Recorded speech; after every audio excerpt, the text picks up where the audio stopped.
Good evening students, it's Akash sir. कैसे हैं आप सभी। आज हम करने वाले हैं क्लास 8th के चैप्टर 1 जो कि सिविक्स का है आपका, इंडियन कॉन्स्टिट्यूशन से संबंधित। उसके जो क्वेश्चन आंसर थे चैप्टर 1 के उसे ही हम करने वाले हैं। तो पहला क्वेश्चन है, इस क्वेश्चन को हम समझते हैं, उसके बाद हम इसका आंसर देखते हैं। Why does a democratic country need a constitution. एक जो डेमोक्रेटिक कंट्री जो होता है, एक लोकतांत्रिक जो देश होता है, बाकी मैंने समझा दिया था कि डेमोक्रेटिक कंट्री होता क्या है। एक जो लोकतांत्रिक देश होता है, ठीक है स्टूडेंट्स, एक डेमोक्रेटिक कंट्री में कॉन्स्टिट्यूशन की आवश्यकता, संविधान की आवश्यकता क्यों पड़ती है, ठीक है। तो ये है आपका, आई hope you will understand the question. तो इसका उत्तर इस प्रकार लेंगे कि एक democratic country needs a constitution because, एक लोकतांत्रिक देश को संविधान इसलिए चाहिए क्योंकि हमें पता है इन अ डेमोक्रेसी, जो लोकतंत्र में पीपल चूज देयर रिप्रेजेंटेटिव्स, अपने जो रिप्रेजेंटेटिव्स होते हैं या अपने लीडर को चुनते हैं, अपने नेता को चुनते हैं। And the leaders might misuse there powers, और जो चुने हुए नेता हैं वे अपनी शक्तियों का गलत इस्तेमाल भी कर सकते हैं। बिल्कुल सही बात है, गलत इस्तेमाल भी कर सकते हैं, ठीक है। तो वे अपनी शक्तियों का गलत इस्तेमाल ना कर पाएँ, इसलिए जो है constitution provide safeguard against this. वे अपनी शक्तियों का गलत इस्तेमाल ना कर सकें, इसलिए जो संविधान है एक तरह से उनको जो है सेफ गार्ड प्रोवाइड करता है, ठीक है, जिससे कि लीडर जो है अपनी शक्तियों का गलत इस्तेमाल ना कर सकें, ठीक है स्टूडेंट्स। क्वेश्चन नंबर 2 क्या है, चलते हैं। इसका point number 2, in a democracy, जो लोकतंत्र में the constitution ensure that the dominant group, मैंने बताया था डोमिनेंट मतलब प्रभावशाली, प्रभावित ग्रुप या प्रभावशाली एक समूह, ठीक है। जैसे एक गांव है, एक ग्राम है, वहाँ कुछ लोग जो है ऊंची जाति से के हैं और कुछ नीची जाति के हैं, ठीक है, शेड्यूल कास्ट के हैं, तो एससी के हैं, कुछ जनरल के हैं। अब क्या है, ये ग्रुप क्योंकि पैसे में ज़्यादा है, एग्जाम्पल के तौर पे बता रहा हूँ मैं, सिर्फ जनरली, आप इसे वास्तविकता मत लीजिएगा, कि जो जनरल के लोग हैं उनके पास ज़मीन ज़्यादा है, घर मकान अच्छे हैं, तो ये डोमिनेंट हैं उस विलेज में। किन के ऊपर, जो शेड्यूल कास्ट के लोग हैं, ठीक है, क्योंकि उनके पास ज़मीन कम है, तो इस तरह से ये डोमिनेंट ग्रुप होता है।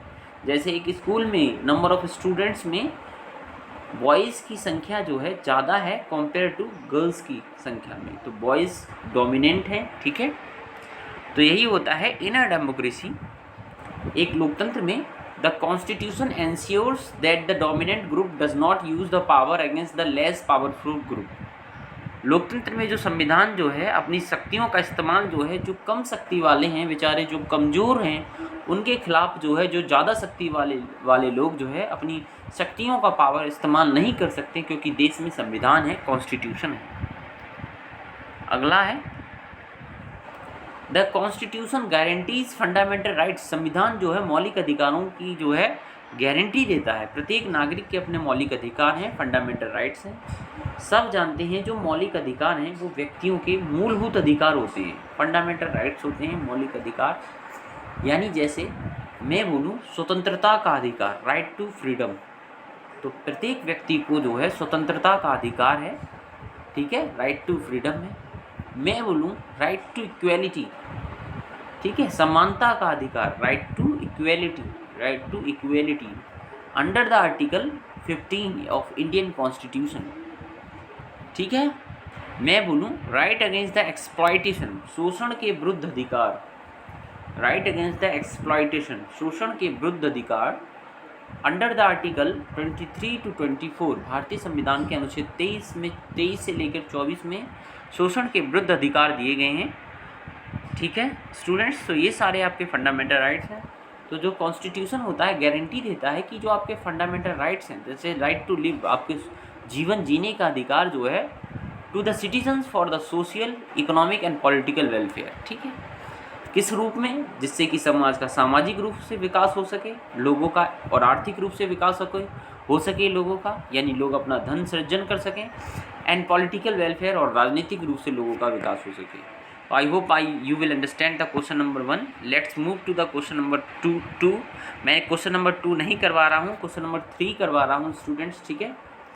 तो आपको भी 3 ही करना है। What would happen if there were no restriction on the power of elected representative? क्या होगा जब जो इलेक्टेड रिप्रेजेंटेटिव्स होते हैं, जो चुने हुए प्रतिनिधित्व करता होते हैं, जो नेता होते हैं, लीडर होते हैं, ठीक है, उन पर कोई रिस्ट्रिक्शन ना लगाई जाए, वो अपनी मनमानी करें, तो ऐसी कंडीशन में होगा क्या?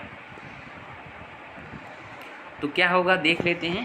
If there were no restriction on the power of the elected representatives, जो चुने हुए नेता हैं, अगर उन पर जो है रिस्ट्रिक्शन ना लगाई जाए तो क्या होगा देखिए। पहला, the leaders representatives might misuse their authority. सीधी सीधी बात है भाई, क्लास में मैंने समझाया था, जो चुने हुए नेता हैं, रिप्रेजेंटेटिव हैं, वो अपनी अथॉरिटी का गलत इस्तेमाल करेंगे।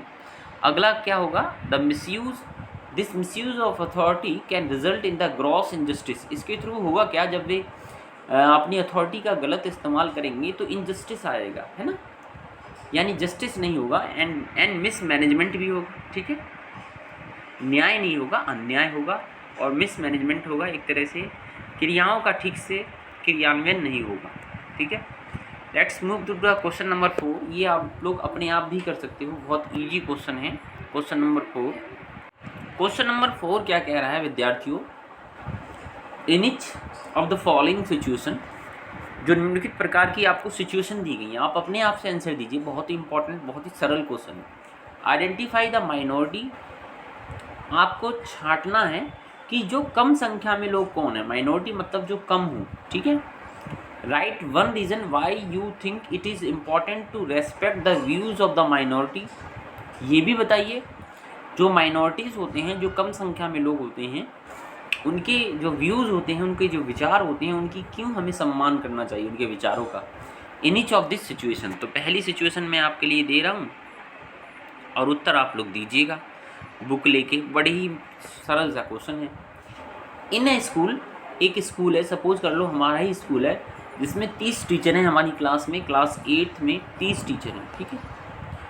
इन a school with 30 teachers 20 of them are male, 20 जो है उनमें से क्या हैं, मेल हैं। तो सीधी सीधी बात है, तो डोमिनेंट ग्रुप कौन होगा भाई साहब, मेल ग्रुप होगा, क्योंकि इनकी संख्या 20 है और महिलाओं की संख्या 30 है, ठीक है। तो डोमिनेंट ग्रुप क्या होगा, मेल। तो हम आंसर कुछ इस प्रकार से देंगे, ये लिखा हुआ है, इसे ले लीजिए। 10 फीमेल टीचर बची, क्योंकि 30 टोटल टीचर हैं, उसमें से 20 मेल हैं, तो लेस किया तो कितनी फीमेल टीचर आई, 10। 10 जो है महिलाएं या महिलाएं शिक्षिका हैं, आर इन द माइनॉरिटी में है, ये तो सभी हर कोई बता देगा।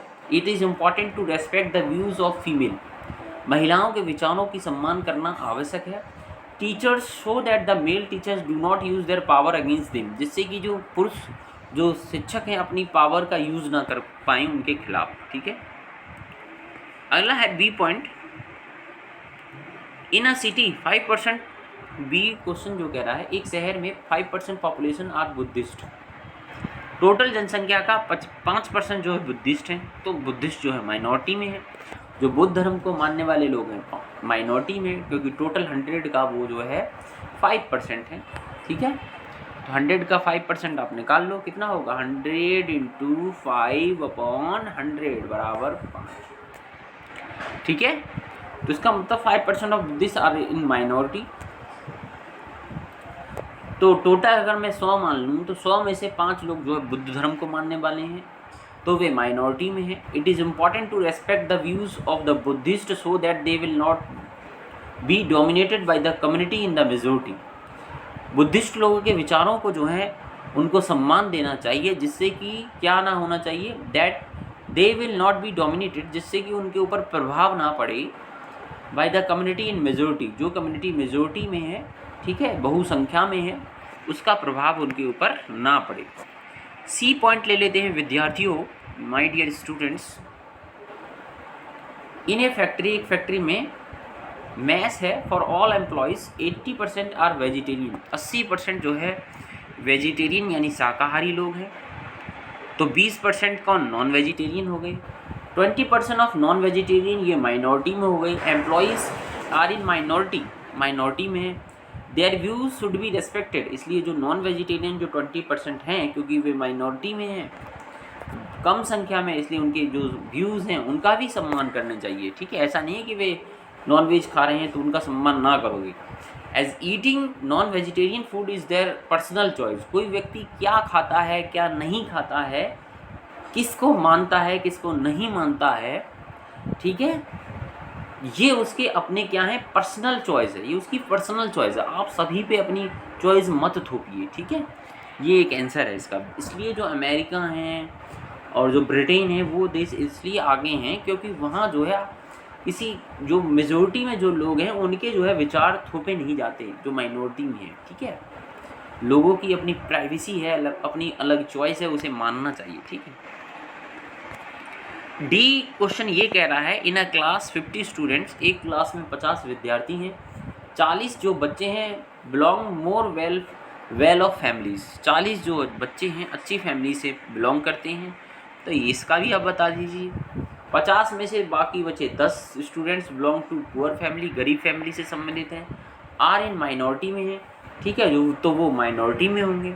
तो scholarship, special classes and other welfare schemes like book bank, free supply of books, stationery and free uniform are to be plan to keep in view the requirements, इसलिए जो भी चीज़ें हम फ्री देंगे इनकी रिक्वायरमेंट्स के अनुसार देंगे, ठीक है, जो हमारे 10 विद्यार्थी जो हैं गरीब क्षेत्र से आते हैं, ठीक है students. I hope you will understand that. Question number 5, ये आप लोग स्वयं भी कर सकते हैं माय डियर स्टूडेंट्स, कुछ नहीं है इसमें।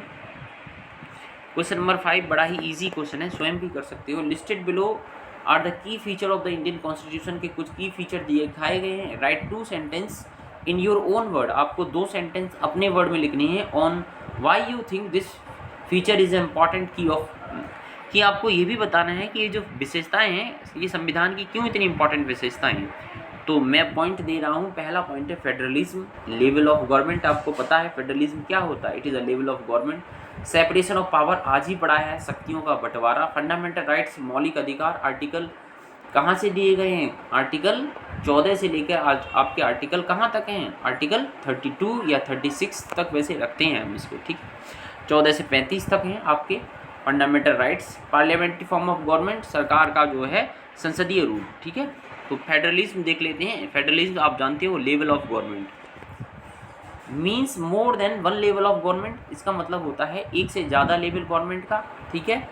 जैसे इंडिया में हम देखते हैं फेडरलिज्म की व्यवस्था, एक सेंट्रल गवर्नमेंट होती है, वर्टिकली रूप देखते हैं हम इसका, एक इसका लंबवत रूप देखते हैं। शक्तियों का विभाजन जो होता है, पहले सेंट्रल गवर्नमेंट होती है, केंद्र सरकार, फिर उसके बाद स्टेट गवर्नमेंट, राज्य सरकार होती है, उसके बाद लोकल गवर्नमेंट यानी पंचायती राज। इस तरह से जो है शक्तियों का विभाजन किया गया है, यानी शक्ति किसी एक सत्ता के हाथ में नहीं है, किसी एक जो है बॉडी के पास नहीं है, ठीक है। तो means federalism means more than one level of government in the country. India has 3 tyre of government, India needs 3 tyre of government because of the diverse religious and cultural composition. हमें 3 प्रकार की सरकार, 3 टाइप की 3 tyre की government इसलिए चाहिए क्योंकि हमारे देश में जो है डाइवर्सिटी ज़्यादा है, विभिन्नता ज़्यादा है।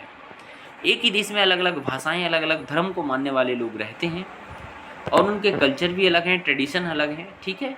इसलिए हमें ये चीज़ चाहिए, ठीक है।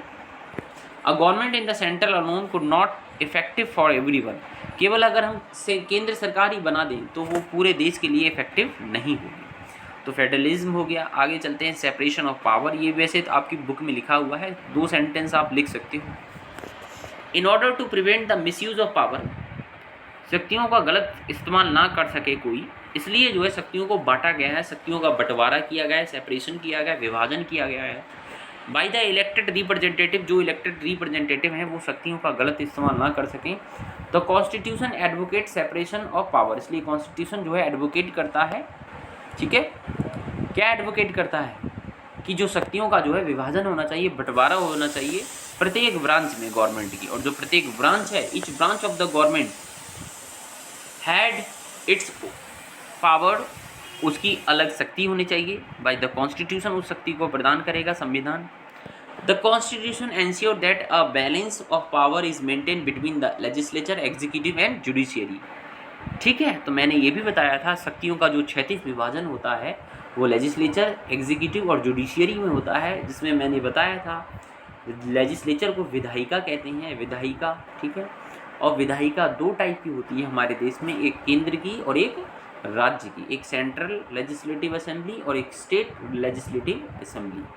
ओके स्टूडेंट्स, तो जो सेंट्रल लेजिस्लेटिव असेंबली है जिसको हम पार्लियामेंट्री फॉर्म के रूप में भी जान सकते हैं। एग्जीक्यूटिव मतलब होता है आपका कार्यपालिका, जो कार्य को, यहाँ तो कानून बनते हैं, यहाँ जो है इम्प्लीमेंट करवाए जाते हैं। अगर इम्प्लीमेंट करवाने से कोई रोके तो न्यायपालिका और वो उसे दंड देती है, ठीक है। आगे चलते हैं। फंडामेंटल राइट्स तो आपको पता है, देख लेना फंडामेंटल राइट्स क्या होते हैं, ठीक है। वीडियो लंबा हो रहा है। फंडामेंटल राइट्स के बारे में मैंने बहुत कुछ बताया, मौलिक अधिकार, ठीक है। मौलिक अधिकारों के बारे में मैंने आपको बहुत पढ़ा दिया है। पार्लियामेंट्री फॉर्म ऑफ गवर्नमेंट क्या होती है? सरकार का जो है संसदीय प्रकार। In a parliamentary form of government the constitution guarantees the universal order franchise for all citizen. Parliamentary form of government में, संसदीय रूप में सरकार जो होती है, उसमें जो कॉन्स्टिट्यूशन जो होता है, संविधान जो होता है, गारंटी देता है यूनिवर्सल ऑर्डर फ्रेंचाइजी। और यूनिवर्सल ऑर्डर फ्रेंचाइजी ये है कि प्रत्येक 18 साल का व्यक्ति जो है वोट देने का अधिकार होता है, वह अपनी सरकार स्वयं चुनता है। यही यूनिवर्सल ऑर्डर फ्रेंचाइजी है, चाहे वह किसी जाति से, धर्म से, ठीक है, किसी भी नस्ल से, किसी भी समुदाय से संबंधित क्यों ना हो। That is order have a right to vote irrespective of whether they are poor और रिच, एजुकेटेड और वेल एजुकेटेड, और हिंदू और मुस्लिम। इसका कोई इफेक्ट नहीं पड़ता है, ठीक है students. The idea of the universal order franchise is based on equality, ठीक है। नॉर्मल सी चीज़ थी, तो आई होप आप समझे होंगे। Thank you very much.